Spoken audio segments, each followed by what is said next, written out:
Pastured poultry meat, the ultimate guide to raising and processing small batch broiler chickens. There is a fundamental difference between a chicken raised in a crowded, climate-controlled warehouse and one raised under the open sky.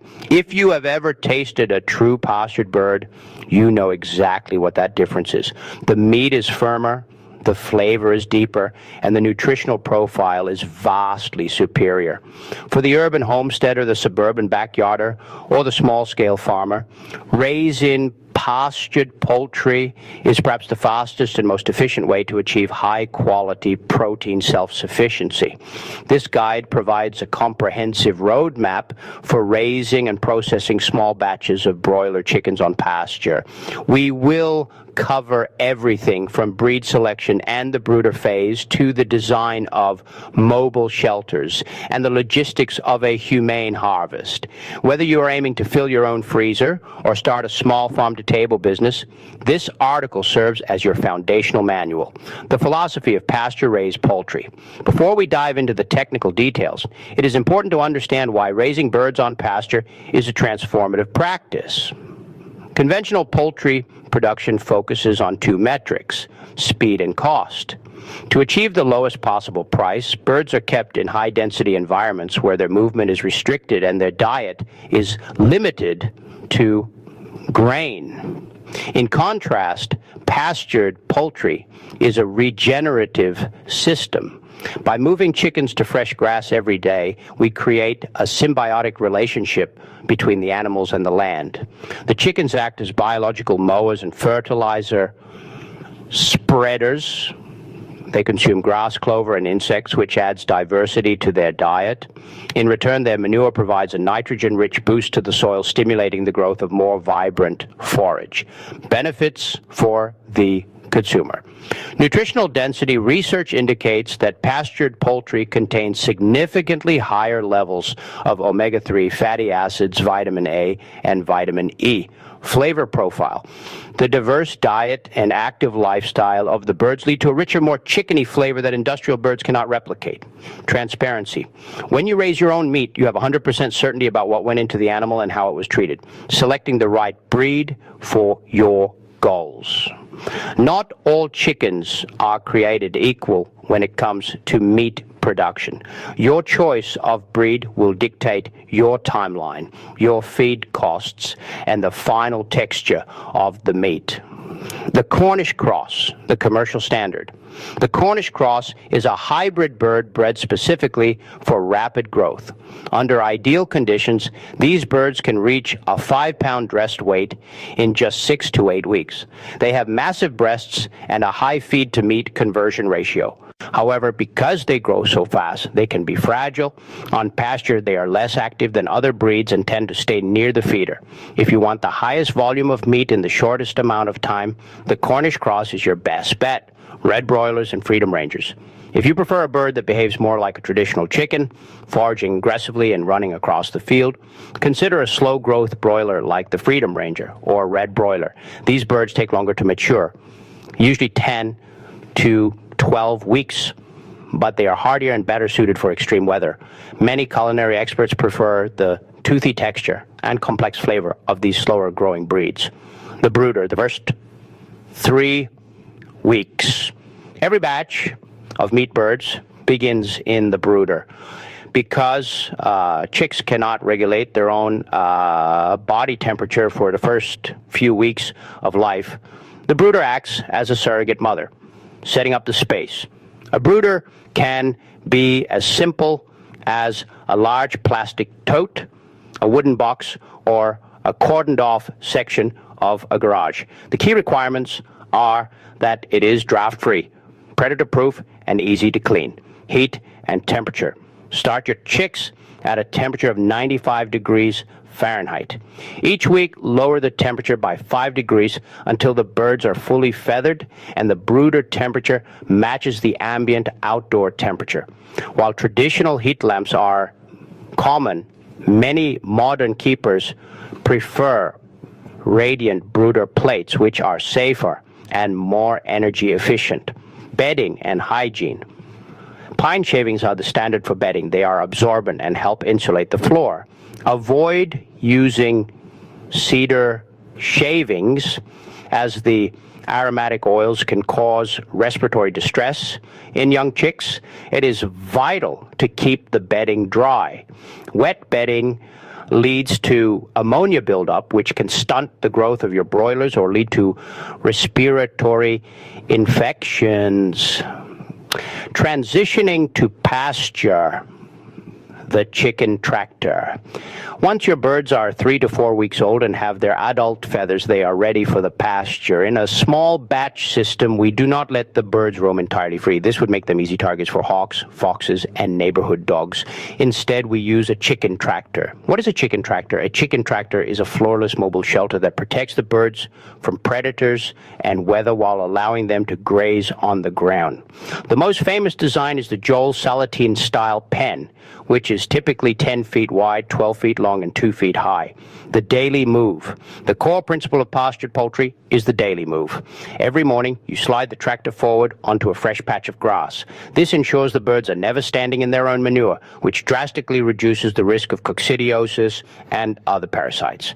It also ensures they have a fresh salad bar of forage every day, feeding for growth and health. While pastured birds get a portion of their diet from the field, they still require a high-quality grain ration to reach harvest weight.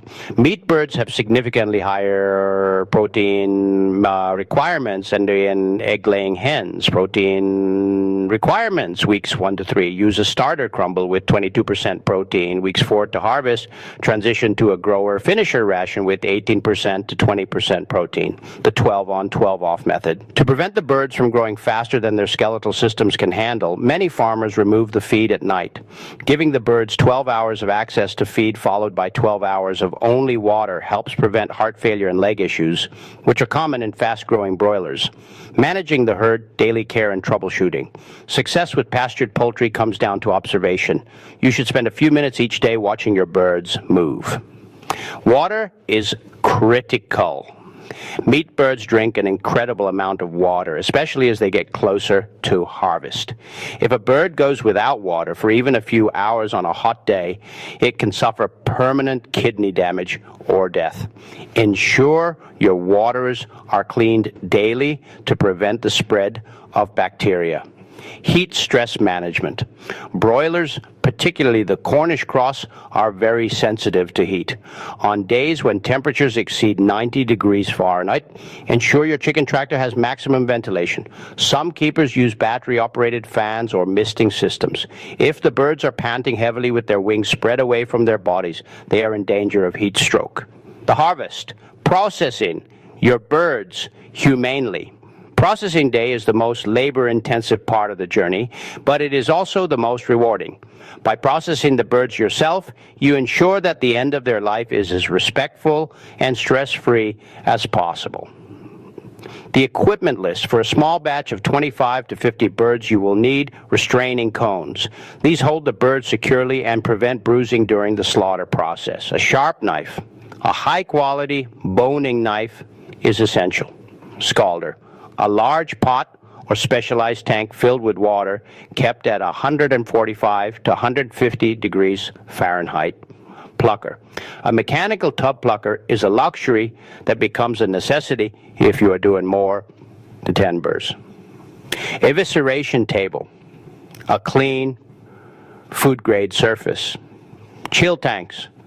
Large tubs filled with ice water to rapidly cool the carcasses. The process and workflow. The kill. Place the bird in the cone and make a swift, clean cut to the jugular. This allows the bird to bleed out quickly, which is the most humane method. Scalding. Dunk the bird in the 145-degree water for about 45 to 60 seconds. You know it's ready when the feathers on the wing or tail pull out with no resistance. Plucking. Place the bird in the plucker for 20 to 30 seconds until the skin is clean. Evisceration. Carefully remove the internal organs. This is the stage where you must be most careful not to puncture the gallbladder or the intestines, which can contaminate the meat. Chilling. And immediately submerge the cleaned carcass in ice water. The goal is to bring the internal temperature of the bird below 40 degrees Fahrenheit within 4 hours. Post-harvest aging and storage. One of the biggest mistakes beginners make is eating a chicken the same day it was slaughtered. Because of rigor mortis, the meat will be incredibly tough if cooked immediately. Resting the meat, place your chilled birds in a refrigerator for 24 to 48 hours before freezing or cooking. This resting period allows the muscle fibers to relax, resulting in a much more tender product. Packaging. Vacuum sealing is the gold standard for long-term storage. A properly vacuum sealed chicken can last in the freezer for up to a year without freezer burn. If you don't have a vacuum sealer, use heavy-duty freezer bags and the water displacement method to remove as much air as possible. Marketing and economics. If you are raising more birds than your family can consume, you might consider selling your surplus. Pastured poultry is a premium product, and customers are often willing to pay a significantly higher price than they would at a supermarket. Pricing your birds. When calculating your price, don't just look at the cost of the chick and the feed. Factor in your labor, the cost of the equipment, and the premium nature of the product. Most pastured poultry farmers charge between $5 and $8 per pound, depending on their local market. Knowing the law. In the United States, the 1,000 bird exemption allows small-scale producers to process and sell up to 1,000 birds per year directly to consumers without a USDA inspector present, provided certain sanitary conditions are met. Always check your state and local regulations before selling meat. Final words. The path to food independence, or raising pastured poultry, is a journey of reconnection. It connects you to the seasons, the soil, and the reality of where your food comes from. While the work is physical and the learning curve can be steep, the result, a freezer full of ethically raised, nutrient-dense meat, is one of the most satisfying achievements in homesteading.